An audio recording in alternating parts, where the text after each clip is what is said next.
Bonjour, après la fête de l'Ascension cette semaine, nous serons le 7e dimanche de Pâques. Nous nous approchons de la fin du temps pascal. Depuis quelques semaines, de dimanche en dimanche, nous entendons des passages de l'évangile de Jean, des extraits d'un très long discours de Jésus à ses disciples, un discours d'adieu. Jésus sait qu'il va être arrêté, et en quelque sorte, il transmet un testament à ses disciples. Il y a 3 semaines, nous l'avons entendu prendre l'image du berger, pour dire à ses disciples, pour nous dire à nous, qu'il prend soin de nous, jusqu'à donner sa vie. Il y a 15 jours, c'était l'image de la vigne. Jésus qui nous dit qu'il nous nourrit par sa parole, comme la vigne nourrit les sarments par sa sève. Et être nourri, c'est pour nous permettre de porter de beaux fruits.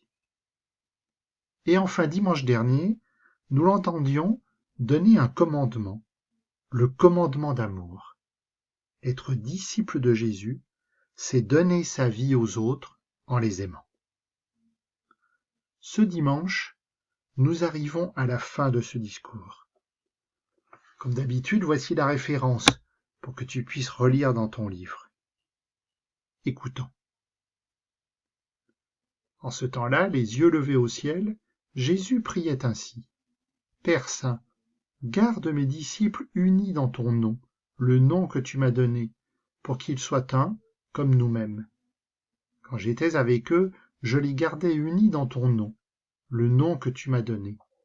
J'ai veillé sur eux, et aucun ne s'est perdu, sauf celui qui s'en va à sa perte, de sorte que l'écriture soit accomplie.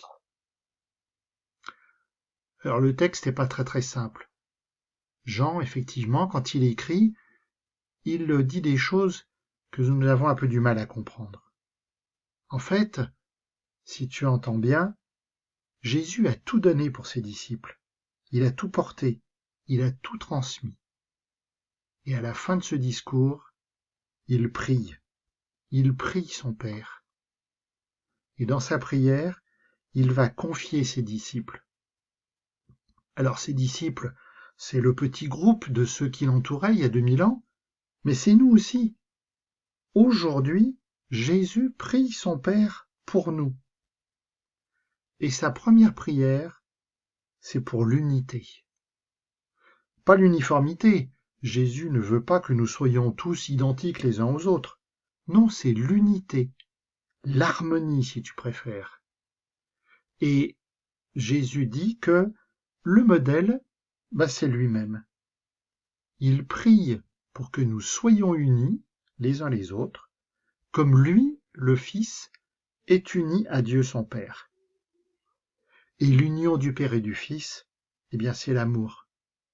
Donc, nous sommes des disciples unis lorsque nous suivons le commandement d'amour que Jésus nous a donné. Tu vois, finalement, on y revient. Tout passe par là.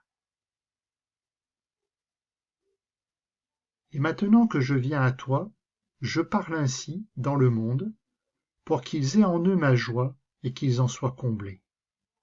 Moi je leur ai donné ta parole, et le monde les a pris en haine, parce qu'ils n'appartiennent pas au monde, de même que moi je n'appartiens pas au monde. Je ne prie pas pour que tu les retires du monde, mais pour que tu les gardes du mauvais. Ils n'appartiennent pas au monde, de même que moi je n'appartiens pas au monde. Alors aïe, là c'est compliqué, non? Alors d'abord tu entends, 7 fois dans ce passage, Jésus parle du monde. Et qu'est-ce qu'il veut dire par là? De quel monde parle-t-il? Eh bien, dans ce discours, le monde, c'est la société. Ce sont les lois, les commandements, mais qui ne sont pas de l'ordre de Dieu. On pourrait dire en quelque sorte que le monde, c'est la réalité terrestre de notre vie. Une réalité que Jésus oppose au projet de Dieu. Alors du coup, il y a un peu une contradiction. Être du monde ou ne pas y être?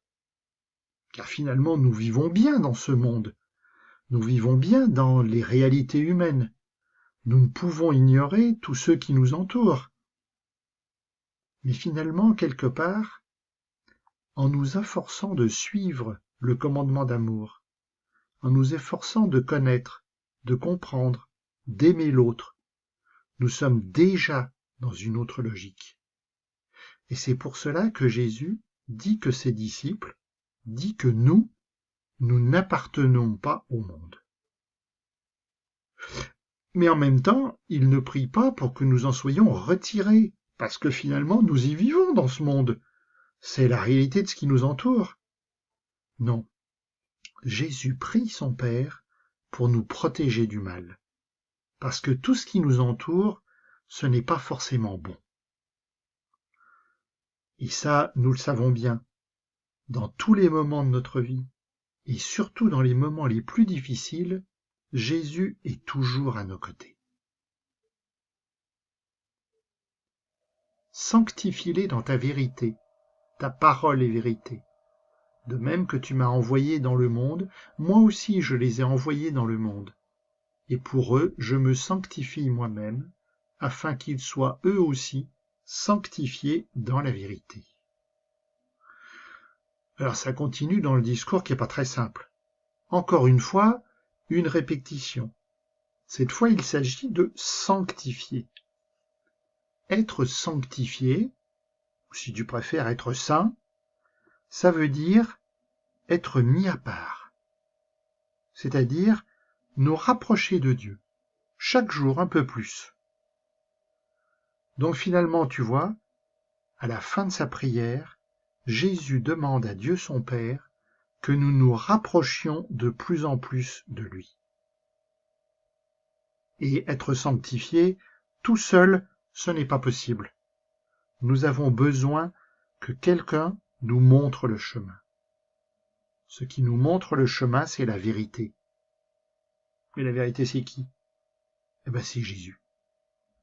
Notre chemin vers la sanctification, c'est la parole de Dieu qui est transmise par Jésus. Quel beau programme Jésus veut pour notre bonheur, non? Jésus, en priant ton Père, tu nous montres l'exemple. Apprends-moi à prier sans me décourager.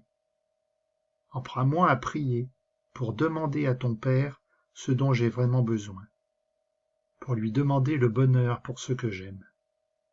Apprends-moi à prier en te faisant confiance, en te disant merci. Amen.